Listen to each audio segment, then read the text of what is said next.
Hello, carrying on the thing where I say stuff that I think. We'll see how it goes. I've been thinking a lot about YouTube drama, as it's known. I don't have all the answers. I'm not going to say what people should and shouldn't do. I make no secret of enjoying gossip channels and finding out who said what. I'd never lie about that.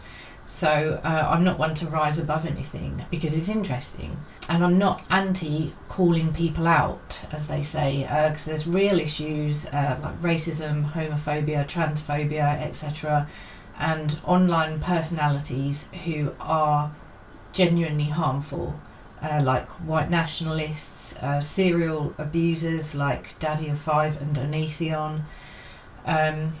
But when the mood takes me, I'll check out the latest froth news, like which beauty guru is trying to sell mouldy lipsticks, or who was blocked by their best friend on Instagram, And it gets me to thinking, why are we so invested in the lives of strangers? There's the usual capitalism answer in which we look up to those who have got all the money and all the fame and so on, but generally those are not the people that I'm interested in. A lot of people are, of course, but I don't know, I'm more interested in kind of lower grade, more normal people. I think I'm very interested in the average person.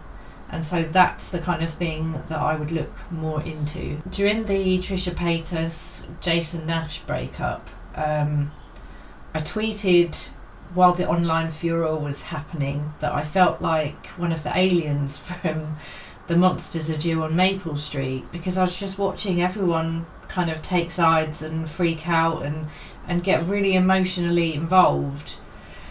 And if you go on pretty much any fairly big YouTuber's channel and leave a comment, you'll get a very dramatic response from somebody urging you to look further into their lies or some such thing, which invariably can be found on lolcow or Guru Gossip. And I've popped onto there once or twice, a few times. It's a fascinating social phenomenon, like YouTube drama itself. But I don't stay on those sites for too long because I feel the darkness seep into my bones. It just makes me feel kind of wrong and unhealthy, and that is not to say that regular users shouldn't do it. For me, it's just a personal preference. And then let's look at the pro-Jared breakup.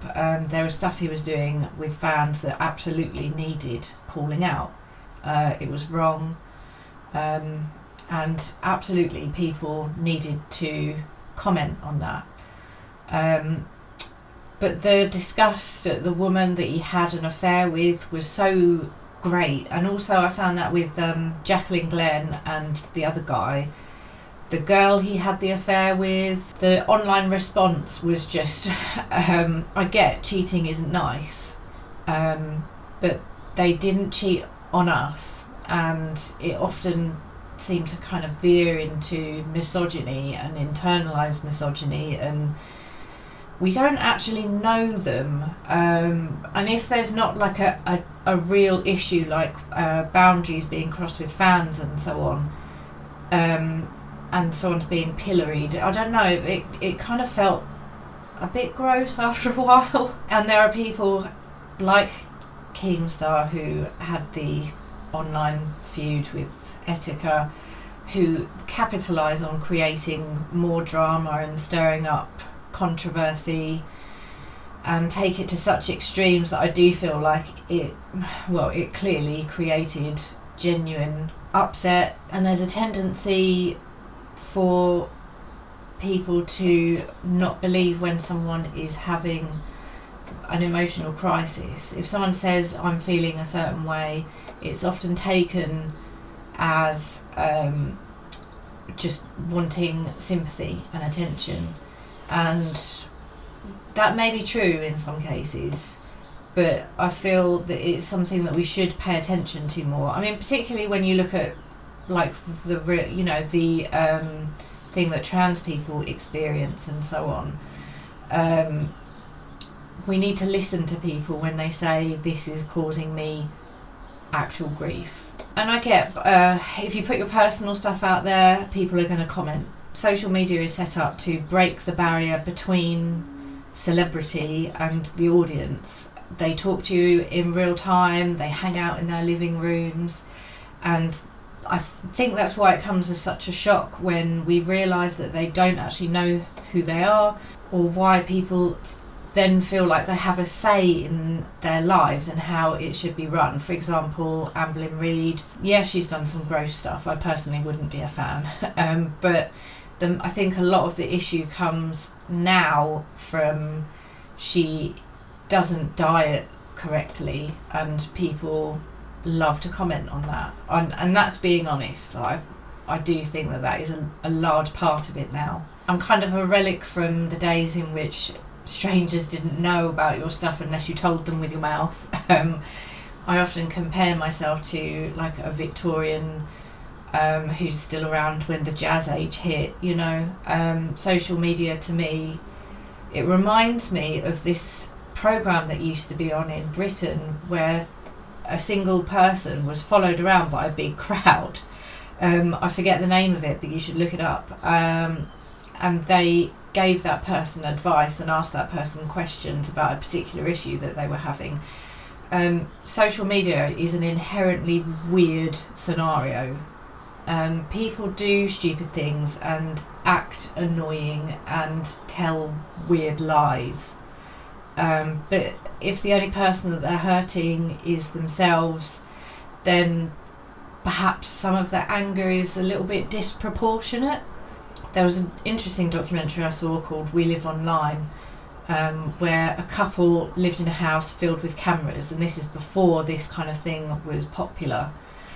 And the stress of everyone pointing out each minor flaw, such as when one of them forgot to wash their hands, for example, it caused both of them to have a kind of breakdown. And it's very interesting to watch channels who get a lot of hate views, like Amberlynn perhaps, and the reactions to them. I certainly do not deny checking it out myself and looking at what people have to say. It's a human experiment there in front of you. You know, it's difficult to resist, and I personally wouldn't. But I'm often surprised by how personally affected some people get. And again, I'm not talking about real issues such as racist comments and that kind of thing. I just mean, for example, YouTubers having like a back and forth argument. Social media has changed the very idea of what it means to be a celebrity and the standards to which ordinary people are held to, because everyone's watching now.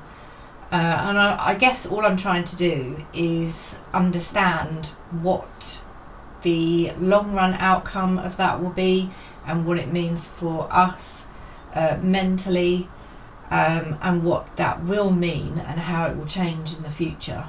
So get involved, tell me what you think. This was a bit of a ramble, but it's genuinely something I'm very interested in. I kind of tried to explore it with my writing. So yeah. Okay, no judgment, just curiosity. I will see you next week.